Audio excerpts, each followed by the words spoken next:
Ukraińsko-kanadyjski weteran. Weteran II wojny światowej. Nazistowski weteran otrzymał owację na stojąco w kanadyjskim parlamencie. O to, żeby przeprosić Polaków za tą sytuację. Ponownie wyrażam głębokie ubolewanie z powodu mojego błędu w rozpoznaniu osoby w Izbie. Ale to by nic nie dało i tak.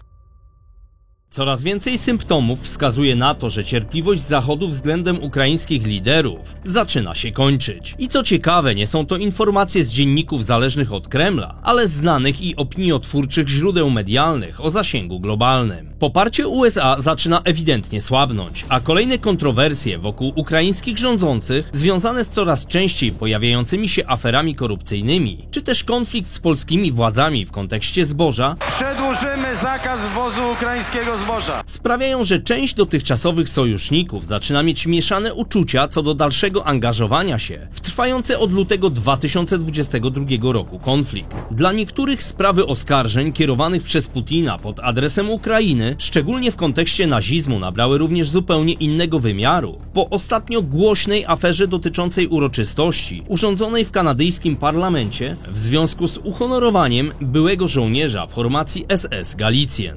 Z dzisiejszej sali obrad Ukraińcy i Kanadyjczycy. Ukraińsko-kanadyjski weteran. Weteran II wojny światowej, który walczył o niepodległość Ukrainy przeciwko Rosjanom. I nadal wspiera żołnierzy, nawet w wieku 98 lat.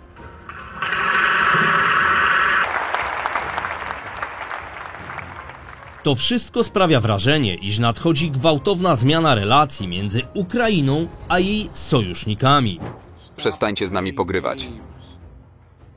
Zanim na dobre rozpoczniemy dzisiejszy materiał, chciałem Wam bardzo, ale to bardzo podziękować za Waszą nieocenioną pomoc we wbiciu 300 000 subów. Brawo my! Wspólnymi siłami i 1 000 000 jest również w naszym zasięgu. Krótko mówiąc, Polska góra! bo kto jak nie my? A teraz, nie przedłużając, zaczynajmy.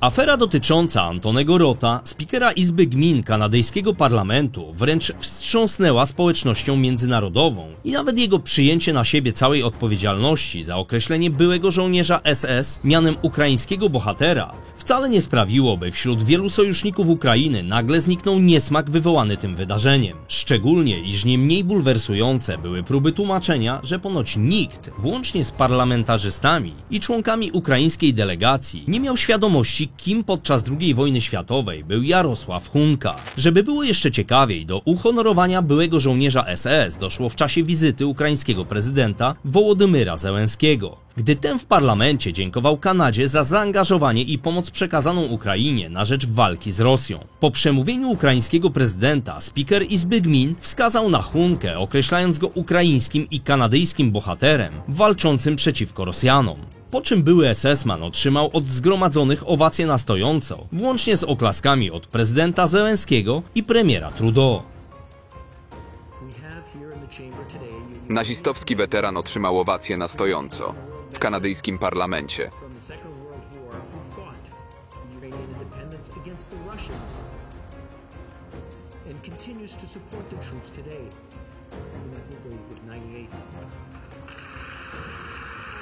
Jarosław Hanka rzekomo służył w nazistowskim oddziale SS podczas II wojny światowej.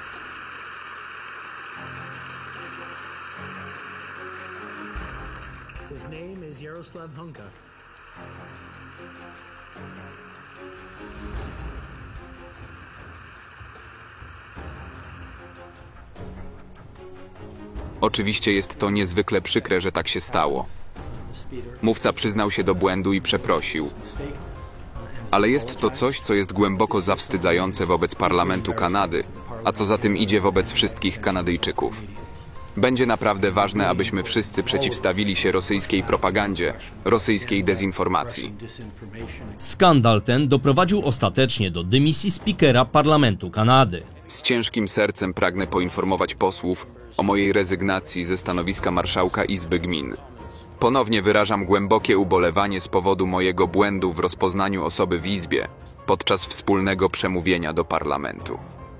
To publiczne błędne rozpoznanie spowodowało ból jednostek i społeczności na całym świecie. wliczając w to ocalałych z nazistowskich okrucieństw.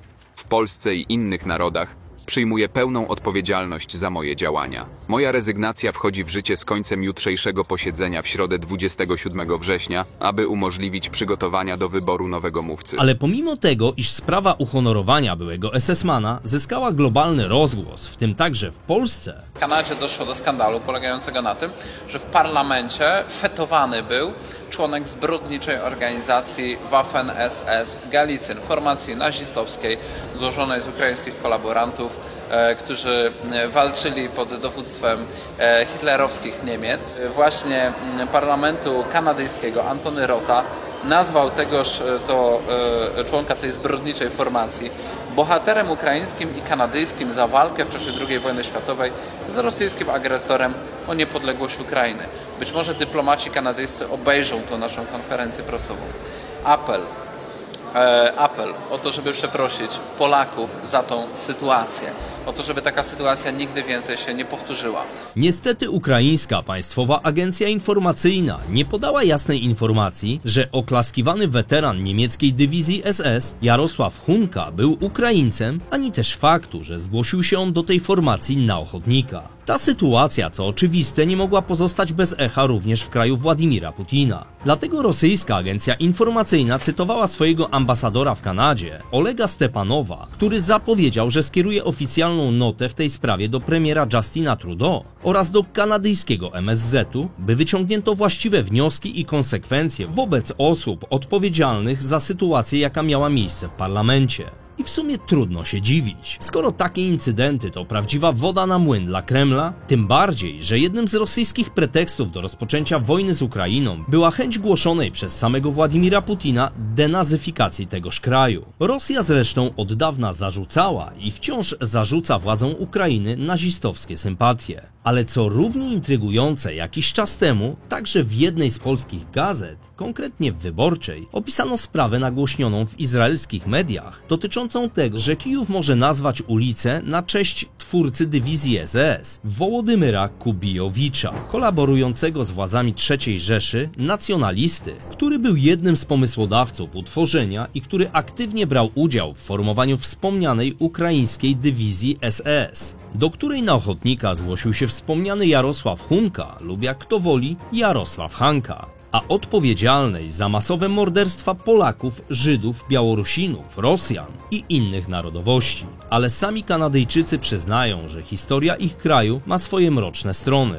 I to może w teorii wiele tłumaczyć w tej niezwykle wstydliwej dla nich sytuacji. Te wręcz skandaliczne zachowania, jak i informacje o kolejnych aferach wśród ukraińskich urzędników rzucają niewątpliwy cień na relacje z sojusznikami. Tym bardziej, że coraz większa część z nich wydaje się być mocno zniecierpliwiona rosyjsko-ukraińskim konfliktem. Euforia, którą można było wyczuć, gdy Ukraińcy zmusili Rosjan do masowego odwrotu z Charkowa, w dużej mierze opadła, zastąpiona wyczerpaniem i poniekąd zawiedzeniem. Od letniej kontrofensywy oczekiwano zdecydowanie więcej, niż realnie udało się im osiągnąć. Z drugiej strony przeprowadzane wśród ukraińskiej ludności sondaże wskazują, że zaledwie 5–10% z nich zaakceptowałoby pokój obejmujący cesję terytorialną na rzecz Rosji. Około 43% definiuje zwycięstwo jako pełną integralność terytorialną i powrót do granic z 1991 roku. Jednak jest wśród nich także spora część takich, którzy chcą, aby Rosja nie tylko zwróciła skradzioną ziemię, ale także zapłaciła reparacje i wydała swoich przywódców na proces za zbrodnie wojenne. Natomiast część z ukraińskiego społeczeństwa, w tym także władz, uważa, że dotychczasowe dostawy sprzętu wojskowego do Kijowa z założenia mają wystarczać, aby ich strona nie przegrała, ale też mają być niewystarczające, aby mogli wygrać. Jako sztandarowy przykład przywoływana jest spóźniona decyzja USA o wysłaniu Ukrainie ograniczonej liczby rakiet dalekiego zasięgu. Faktem jest, że Ukraina stała się laboratorium lub poligonem doświadczalnym wojny przyszłości.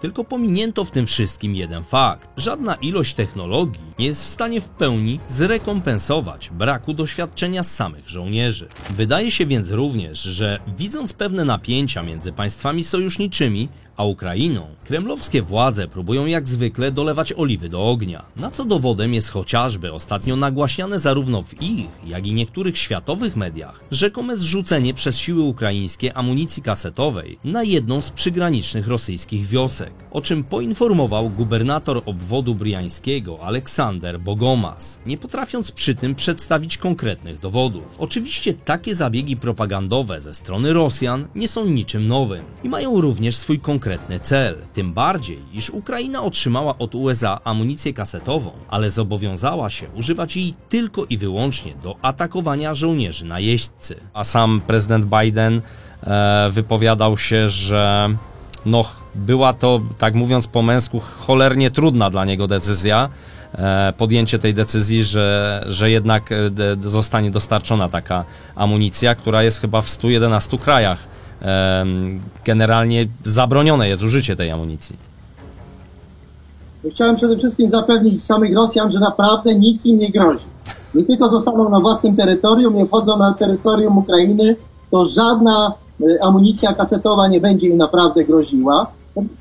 Krótko mówiąc, Ukraina ma prawo się bronić. Ta amunicja czy po prostu nie będzie używana na terytorium rosyjskim. Broń ta, o czym mówiłem w swoich poprzednich odcinkach, jest zakazana w ponad 100 krajach ze względu na metodykę swojego działania, polegającą na wypuszczaniu większego ładunku, który ulega rozpadowi na dużą liczbę mniejszych bomb, przez co może siać zniszczenie i śmierć na naprawdę dużym obszarze. A te ładunki, które nie eksplodują, mogą stanowić zagrożenie dla ludności przez całe dziesięciolecia. Jeśli udowodniono by, że faktycznie ten typ broni został użyty przeciwko ludności cywilnej, to z pewnością byłaby to kolejna afera, mogąca mieć negatywny wpływ na postrzeganie Ukrainy. Nawet pomimo tego, że według ONZ-u Rosja wielokrotnie używała broni kasetowej, prowadząc naloty i ostrzał artyleryjski na Ukrainie. Ewidentnym dowodem na to, że Stanom Zjednoczonym i niektórym krajom kończy się, delikatnie mówiąc, cierpliwość do naszych wschodnich sąsiadów, jest ultimatum wystosowane